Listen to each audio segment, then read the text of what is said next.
Bismillahirrahmanirrahim. Perkenalkan, nama saya Indra Leksmana.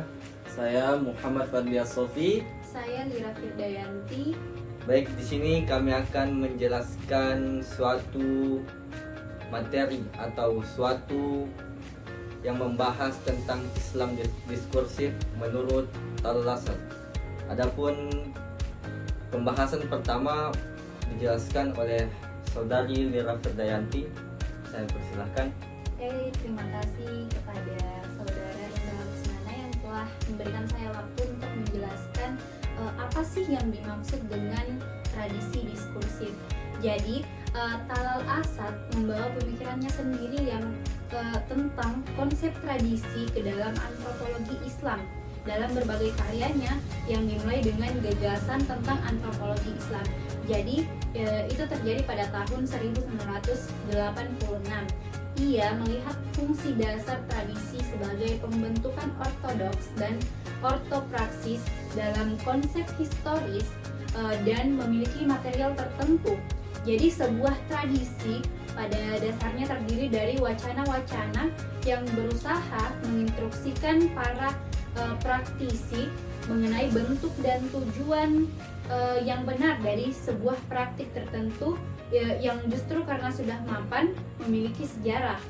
Jadi wacana tradisi tidak hanya bersifat nostalgia, mereka berhubungan dengan masa lalu. Jadi ketika praktik otentik dilembagakan, maka masa depan, bagaimana kinerja yang benar dan hasilnya dapat dijamin di masa depan melalui masa kini. Bagaimana hal itu terkait dengan praktik, institusi, dan kondisi sosial lainnya. Mungkin sekian dari saya serahkan kepada saudara Indra Leksmana.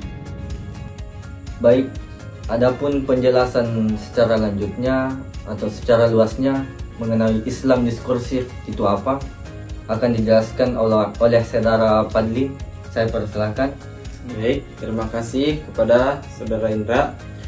Jadi, langsung saja, Islam diskursif itu adalah pendekatan untuk memahami Islam sebagai fenomena yang dinamis, bagaimana ia berkembang dan sering dipengaruhi oleh konteks sosial, budaya, politik, dan sejarah dimanapun ia berada. Jadi, diskursif yaitu merujuk pada cara manusia menggunakan bahasa, simbol, atau praktik tertentu untuk membangun makna. Dalam konteks Islam, ini merujuk pada bagaimana pemikiran dan pemahaman Islam diproduksi, didiskusikan, dan disebarkan melalui wacana. Dalam Islam diskursif, ia memiliki beberapa komponen utama, yaitu yang pertama teks suci Al-Quran dan hadis. Bagaimana Al-Quran dan hadis ini tetap selalu terbuka untuk diinterpretasi. Lalu yang kedua, konteks sosial. Bagaimana wacana Islam berbeda-beda sesuai dengan waktu, tempat, dan budaya. Misalnya Islam di Timur Tengah mungkin berbeda fokusnya dengan Islam dari Asia Tenggara. Lalu yang ketiga, aktor diskursif.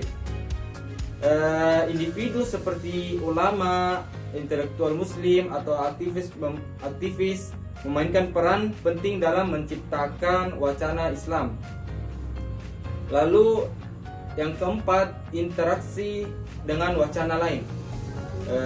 Islam sebagai agama juga dipengaruhi oleh ideologi politik global, budaya lokal, dan modernitas. Ada beberapa contoh yang bisa saya berikan dalam Islam diskursif. Yang pertama ialah fikih dan konteks lokal. Misalnya hukum Islam sering ditafsirkan ulang berdasarkan kondisi pada saat itu, berdasarkan kondisi lokal seperti perbedaan mazhab dalam pelaksanaan ibadah. Lalu yang kedua, wacana Islam modernis dan tradisionalis.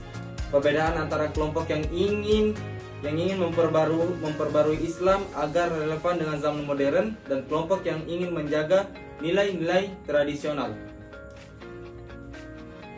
Intinya, Islam diskursif adalah tradisi yang lahir dari perbincangan dan berkesinambungan. Contohnya, contoh kecil yang bisa saya kasihkan lagi seperti sholat. Ia adalah kegiatan yang berulang-ulang dilakukan. Jadi itu adalah salah satu contoh Islam diskursif. Jadi pada intinya Islam diskursif adalah sesuatu kegiatan yang dilakukan secara berulang-ulang dan berkesinambungan. Sekian yang dapat saya sampaikan. Saya kembalikan kepada Saudara Indra.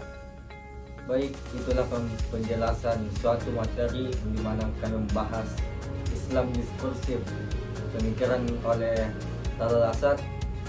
Kurang lebihnya mohon dimaafkan. Billahi taufiq wal hidayah. Assalamualaikum warahmatullahi wabarakatuh.